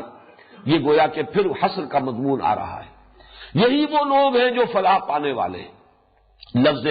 مفلح جو ہے فلاح، اس پر تھوڑی سی میں گفتگو کرنا چاہوں گا، اگرچہ ان چیزوں پر بڑی تفصیل سے مباحث میں کر چکا ہوں، لیکن اب جب کہ یہ دور ثانی ہمارا ہے تو اجمالاً ان تمام چیزوں کو دہرانا ضروری ہے۔ فلاح یفلح، اس کے معنی ہوتا ہے کسی چیز کو کاٹنا، توڑنا، پھاڑنا، اسی سے لفظ فلاح بنا ہے۔ فلاح ہل چلانے والا،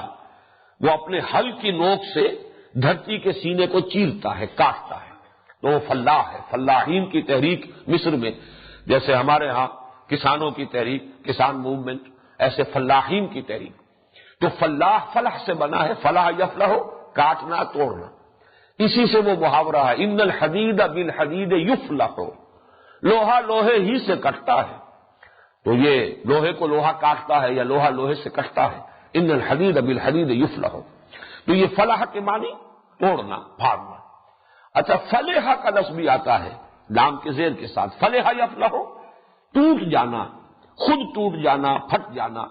چنانچہ ہونٹوں کے بارے میں آتا، ہونٹ پھٹ گئے، اس کے لیے یہ لفظ آتا ہے۔ اس سے جب بنتا ہے باب افعال میں تو یہ ہے افلح یفلح، اگرچہ مصدر کے طور پر یہاں بھی لفظ فلاح ہی استعمال کرتے ہیں بجائے افلاح کے۔ افلح یفلح میں مفہوم وہی ہے جو فلاح یفلح کا ہے، پھاڑنا، لیکن اس میں مبالغہ ہے اور اس میں تاکید ہے، زور ہے، شدت ہے، کسی شے کو پوری طاقت کے ساتھ پھاڑنا اور اس میں سے کوئی شے برآمد کرنا۔ یہ کسی جیسے زمین کو کھود کر خزانہ اگر دفن ہے، خزانہ اس میں سے نکال لینا، کہیں کوئی اور چیز ہے اس کے اوپر کوئی کرسٹ آ گیا ہے، اس کے اوپر کسی اعتبار سے کوئی پردہ آ گیا، پردہ ہٹا کر اسے منکشف کرنا، کرسٹ ہے کوئی پپڑی جم گئی ہے اس کو توڑ کر اس میں سے اصل شے جو ہے اس کو نکال لینا، یہ افلاح کا اصل مفہوم ہے۔ اور یہ لفظ قرآن مجید کی بڑی بنیادی اصطلاح ہے، اس لیے کہ دوسرے مذاہب میں الفاظ آتے ہیں نجات، ویسے نجات کا لفظ بھی قرآن مجید میں آیا ہے، یہ سورہ مومن میں، کہ وہاں پر ہے کہ لوگوں میں تمہیں نجات کی طرف بلا رہا ہوں۔ جو مومن آل فرعون تھے ان کی تقریر میں یہ لفظ آیا ہے، تو نجات کا لفظ بھی آیا ہے۔ اسی طریقے سے انسان کا کسی حیثیت سے بچ جانا، فائزین کامیاب ہو جانا، فائزون راشدون، یہ مختلف الفاظ آئے ہیں، لیکن فلاح کا لفظ جو ہے یہ سب سے زیادہ کثرت کے ساتھ اور انسان کی سب سے اونچی جو منزل مقصود ہے اس کی تعبیر کے لیے لفظ فلاح آتا ہے۔ اور اس کے اندر جو اصل حقیقت ہے وہ کیا ہے؟ انسان کا وجود مرکب ہے، اس کی ایک باطنی حقیقت ہے، روحانی وجود اس کا، وہ ہے اصل انسان، اس کے گرد اس کا یہ مادی خلاف ہے، یہ مادی خول ہے، اس کے اندر لپٹی ہوئی ہے وہ اصل اس کی حقیقت۔ اس مادی غلاف کو توڑ کر پھوڑ کر اس میں سے برآمد کرے گا انسان اپنی انا کو، اپنی خودی کو، اپنے روحانی وجود کو، اسے پروان چڑھائے گا۔ جیسے کہ گٹھلی پھٹتی ہے تو اس میں سے وہ دو پتیاں نکلتی ہیں، پودا پروان چڑھتا ہے، اسی طرح یہ مادی غلاف جو ہے یہ ہے جو ہمیں اپنی اصل حقیقت سے بے خبر رکھتا ہے، غافل رکھتا ہے۔ جیسے کہ سورہ حشر میں آیا ہے وَلَا تَكُونُوا كَالَّذِينَ نَسُوا اللَّهَ فَأَنسَاهُمْ أَنفُسَهُمْ، ہم یہی سمجھ بیٹھتے ہیں کہ بس یہی ہے ہمارا وجود، یہی جسم، جسمانی تقاضے، جسم کی ضرورتیں، جسم کو کوئی عارضہ لاحق ہو گیا ہے تو ہم بے چین ہیں، دیکھیں درد محسوس ہو رہا ہے، روح کی کوئی فکر نہیں، روح کے غذا کی کوئی اہتمام نہیں، روح کو تر و تازہ رکھنے کی کوئی کوشش نہیں، روح بیمار ہو گئی ہو، پشمردہ ہو، مزمحل ہو تو ہمیں کوئی تشویش نہیں ہوتی، اس کے لیے کوئی بھاگ دوڑ نہیں ہے، اس کے لیے کوئی علاج معالجے کی فکر نہیں ہے۔ تو یہ جملہ ہے، اپنشد کا جملہ ہے بڑا پیارا،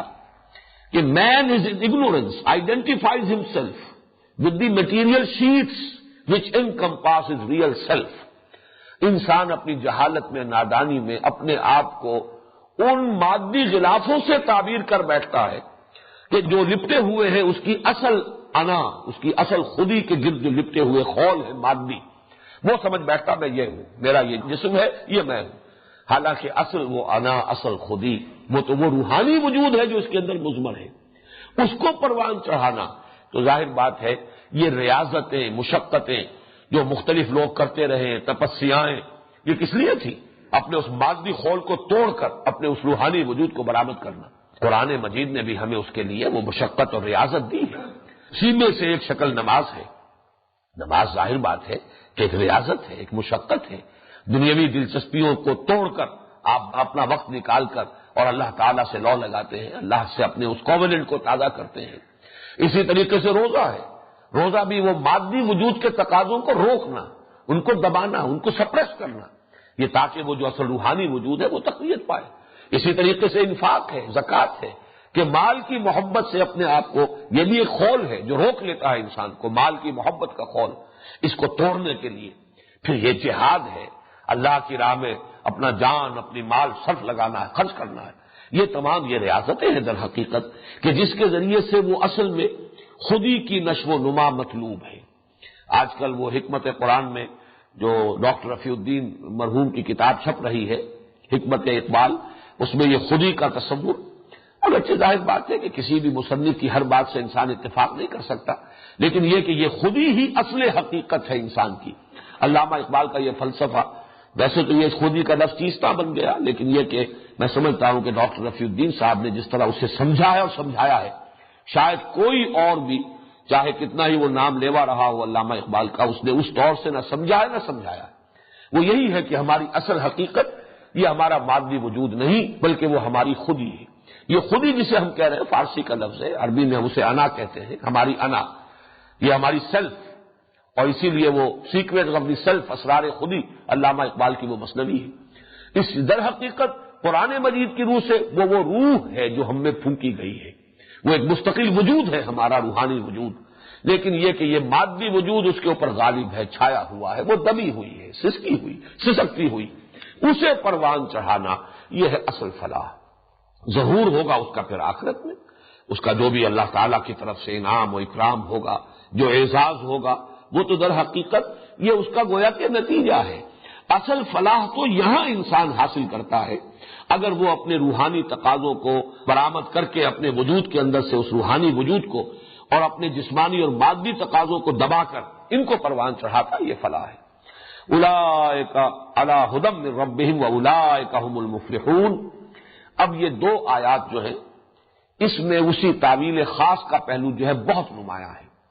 تعویل عام کے اعتبار سے بھی اس کا جو مفہوم ہوگا وہ بعد میں بیان کر دوں گا، لیکن اصل اشارہ کیا جا رہا ہے کن لوگوں کی طرف؟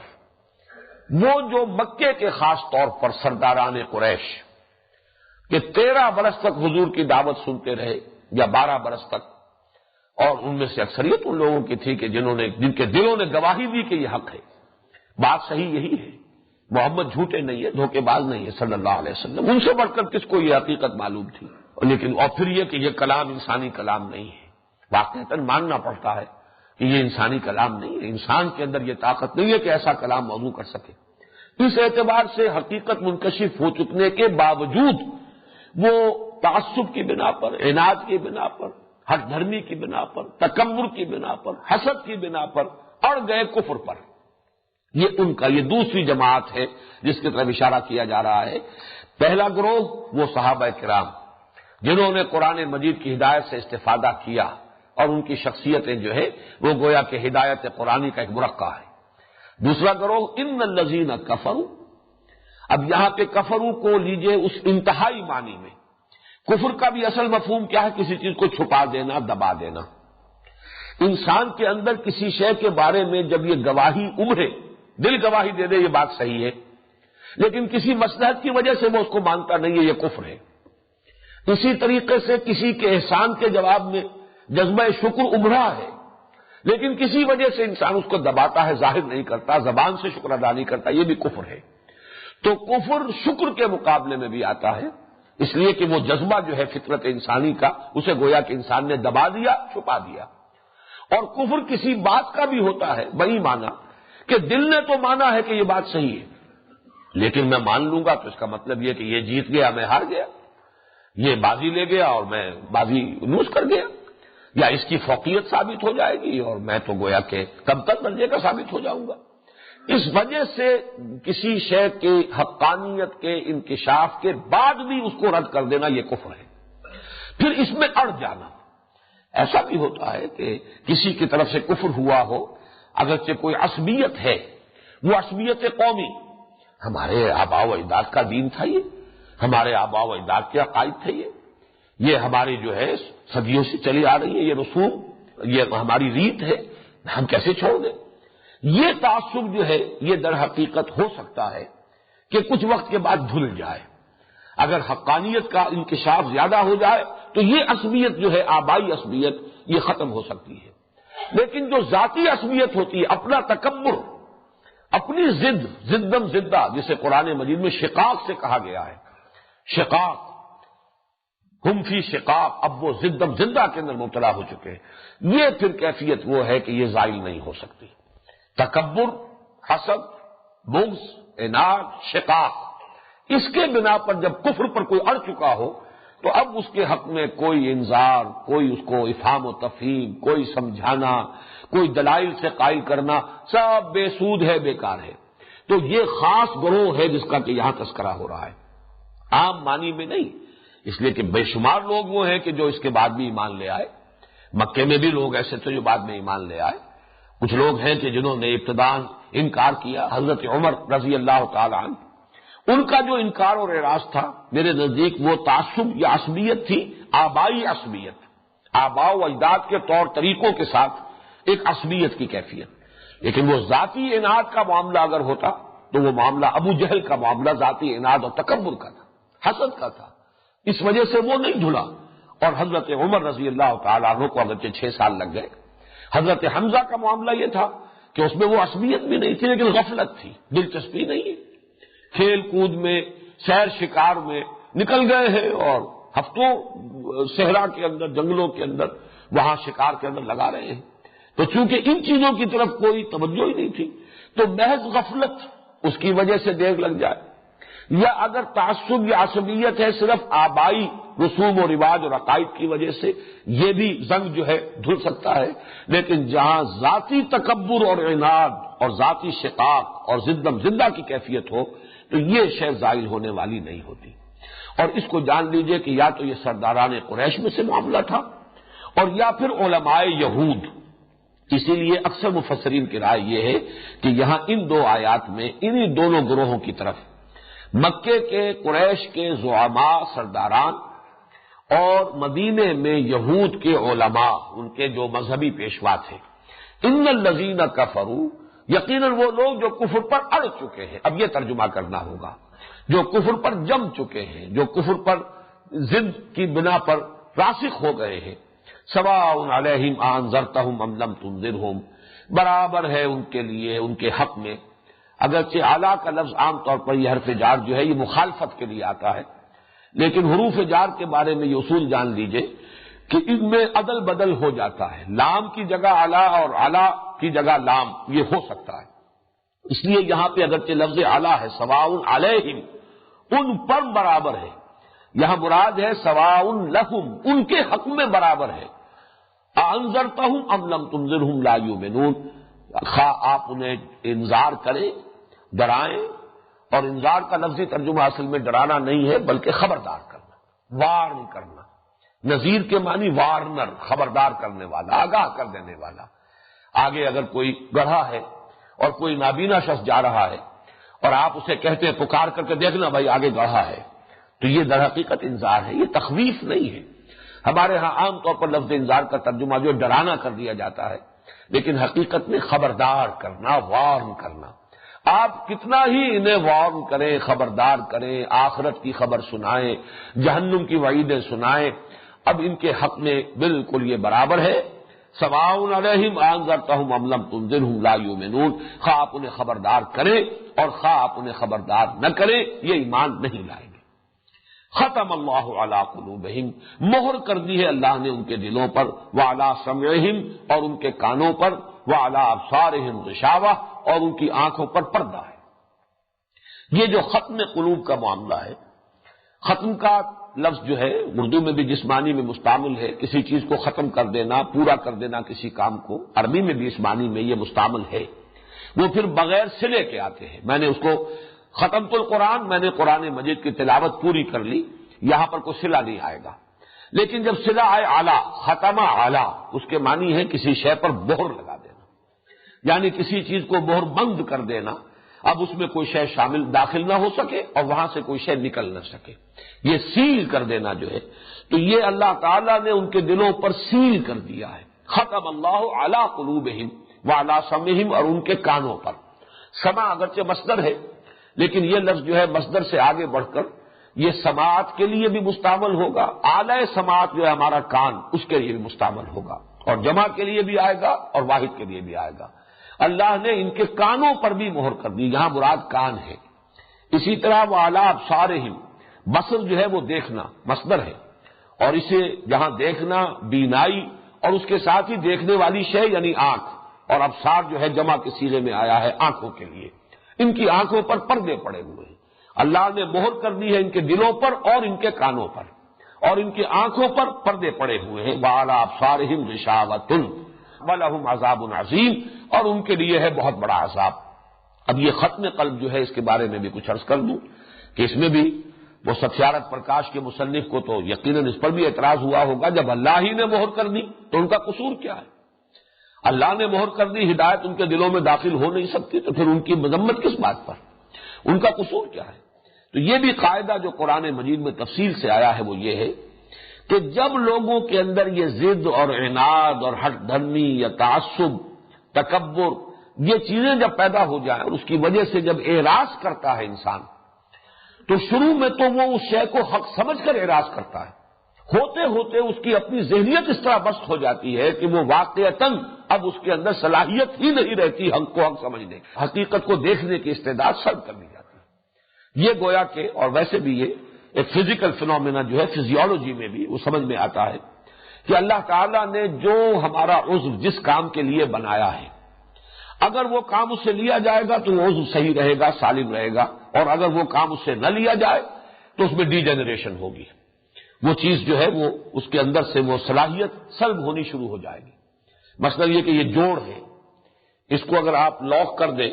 اور اس کے اوپر پلسٹر بہت دیر تک کے لیے چڑھا رہے، تو پھر یہ جو ہے جام ہو جائے گا آپ کا یہ جوڑ جو ہے، اور پھر اس کے اندر یہ صلاحیت باقی نہیں رہے گی۔ آنکھوں پر طویل عرصے تک پٹی بندھی رہے تو بینائی سلب ہو جائے گی۔ اسی طرح انسان میں اللہ تعالیٰ نے حق کو سمجھنے کی اور پہچاننے کی جو استعداد، باطنی بصیرت، ایک بصارت ہے ظاہری، اسی طرح ایک بصیرت باطنی ہے جو بھی رکھی ہے، اگر اس سے آپ کام نہیں لیں گے، اس بصیرت نے آپ کو بتایا ہے یہ صحیح ہے، یہ حق ہے، آپ نے رد کر دیا ہے، تو اگر مسلسل اس پر عمل کریں گے وہ بصیرت ہی ختم ہو جائے گی، اللہ تعالیٰ وہ صلاحیت سلب کر لے گا، اور اسی کو تعبیر کیا جاتا ہے کہ ان پر مہر ہو گئی، ختم اللہ علی قلوبہم۔ یہ ابتداءً نہیں ہوتا بلکہ یہ در حقیقت نتیجہ ہے، اعراض، انکار، حق کو حق سمجھنے کے باوجود قبول نہ کرنے پر اصرار، اس کا یہ منطقی نتیجہ ہے، اس کی سزا ہے جو ملتی ہے اس دنیا میں، کہ پھر ان کے اندر حق کو پہچاننے کی صلاحیت ہی باقی نہیں رہتی۔ چنانچہ اس قاعدے کو اور اس قانون کو اللہ تعالیٰ نے سورہ صف میں بیان کیا، فلما زاغوا ازاغ اللہ قلوبہم، جب وہ ٹیڑھے ہو گئے تو اللہ نے ان کے دلوں کو بھی ٹیڑھا کر دیا۔ یہ دلوں کو کج کر دینا بعد میں ہوا ہے، یہ نتیجہ ہے۔ جب وہ ٹیڑھے ہوئے، فلما زاغوا ازاغ اللہ قلوبہم واللہ لا یہدی القوم الفاسقین، جب وہ کج ہو گئے، ٹیڑھے ہو گئے، تو اللہ نے ان کے دلوں کو بھی کج کر دیا، ٹیڑھا کر دیا، اور اللہ ایسے فاسقوں کو، گویا کہ یہاں لفظ جو ہے محذوف ہے، زبردستی ہدایت نہیں دیتا۔ جو ہدایت کے کو اس طرح رد کر دے، ناقدری کرے ہدایت کی، اللہ تعالیٰ زبردستی انہیں ہدایت نہیں دیتا۔ اگر زبردستی ہدایت دے تو پھر ہدایت پر اجر و ثواب کس بات کا؟ زبردستی کسی کو اگر گمراہ کر دے تو کسی کی گمراہی کے اوپر عذاب اور سزا کس بات کی؟ یہ تو اللہ تعالیٰ نے چوائس دیا ہے، اور انسان اپنی اس صلاحیت کو اگر معطل کر کے رکھ چھوڑتا ہے تو پھر اللہ تعالیٰ اس صلاحیت کو سلب کر لیتا ہے۔ ختم اللہ علی قلوبہم وعلی سمعہم وعلی ابصارہم غشاوہ ولہم عذاب عظیم۔ عذاب عظیم، بہت بڑا عذاب، بہت بڑی سزا، مراد آخرت کی سزا ہے۔ اب یہاں پر جو کچھ میں نے عرض کیا ہے اس کے اعتبار سے بات واضح ہو گئی کہ یہاں خاص طور پر تعویل خاص ہی ہم اپنے سامنے رکھ سکتے ہیں، ورنہ تعویل عام کریں گے تو جو بھی کافر ہے اس کے اوپر اس کا اطلاق کر دیں گے، تو اس کا مطلب تبلیغ پھر کس لیے؟ انذار کاہے کے لیے؟ تبشیر کس لیے؟ یہ تو نہیں ہے کہ جو کفر میں ہے اس وقت وہ کفر ہی میں رہے گا۔ البتہ خاص ہے، یہاں پر الفاظ عام ہیں، لیکن یہاں پر تعبیر خاص ہی در حقیقت منطبق ہوگی۔ وہ لوگ جو اپنے جو عناد اور تکبر اور حسد اور بغض اور شقاق کی وجہ سے کفر پر اڑ گئے،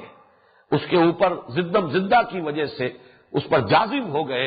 اے نبی اب آپ ان کو خواہ کتنا ہی سمجھائیں، افہام و تفہیم میں کتنا ہی اپنے آپ کو ہلکان کر لیں، کتنے ہی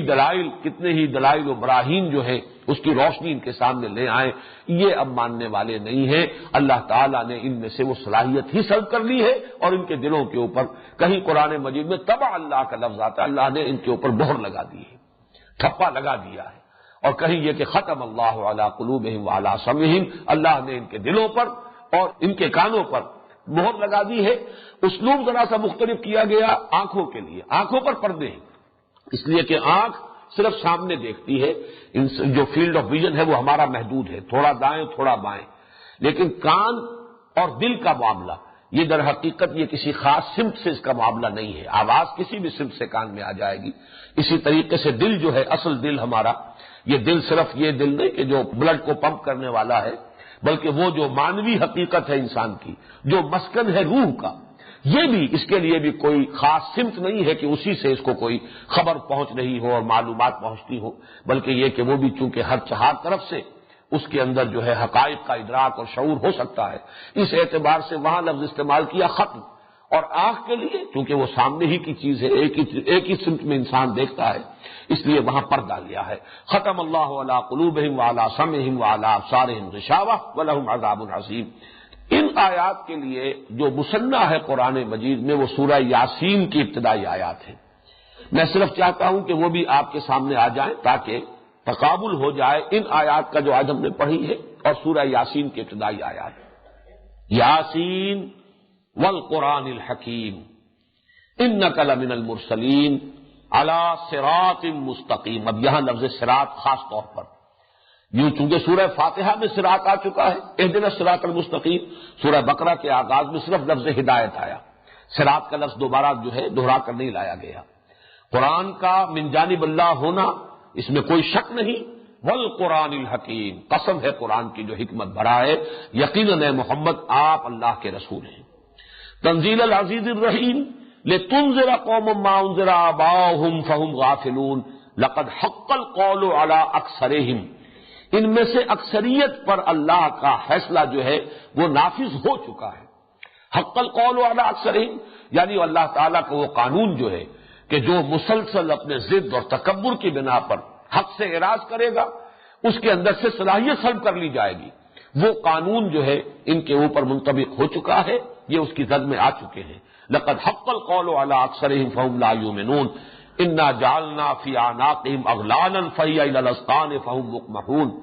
ہم نے ان کی گردنوں میں طوق لٹکا دیے ہیں اور وہ ان کے تھوڑیوں تک آئے ہوئے ہیں، جس کی وجہ سے کہ ان کی گردنیں الل گئی ہیں پیچھے کی طرف۔ یہ گویا کہ مانن اشارہ ہو رہا ہے تکبر میں گردن اکڑ جاتی ہے۔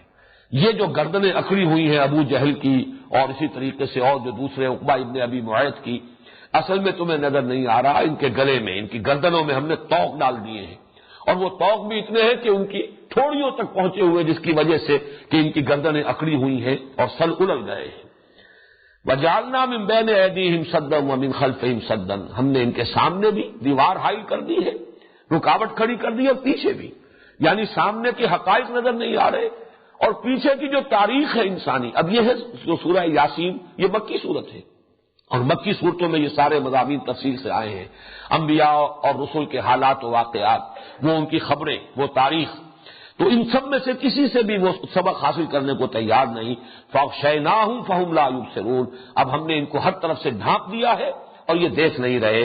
اب وہ الفاظ آ گئے وَسَوَاءٌ عَلَيْهِمْ أَأَنذَرْتَهُمْ أَمْ لَمْ تُنذِرْهُمْ لَا يُؤْمِنُونَ، بالکل برابر ہے ان کے حق میں یا ان پر کہ آپ ان کو خبردار کریں یا نہ کریں، یہ ایمان نہیں لائیں گے۔ إِنَّمَا تُنذِرُ مَنِ اتَّبَعَ الذِّكْرَ وَخَشِيَ الرَّحْمَنَ بِالْغَيْبِ، یہ دیکھیے بالغیب پھر آیا۔ اے نبی آپ تو خبردار کر سکتے ہیں انہی کو جو ذکر کی پیروی کرے، جو یاد دہانی آئی ہے اسے قبول کرے اور رحمان سے ڈرتے ہو، اللہ کی خشیت ان کے دلوں میں ہو غیب میں ہونے کے باوجود۔ فَبَشِّرْهُ بِمَغْفِرَةٍ وَأَجْرٍ کریم، تو ایسے انسان کو اے نبی آپ بشارت دیجئے مغفرت کی اور اجر کریم کی۔ اللہم ربنا اجعلنا منہم، اللہم ربنا اجعلنا منہم، آمین یا رب۔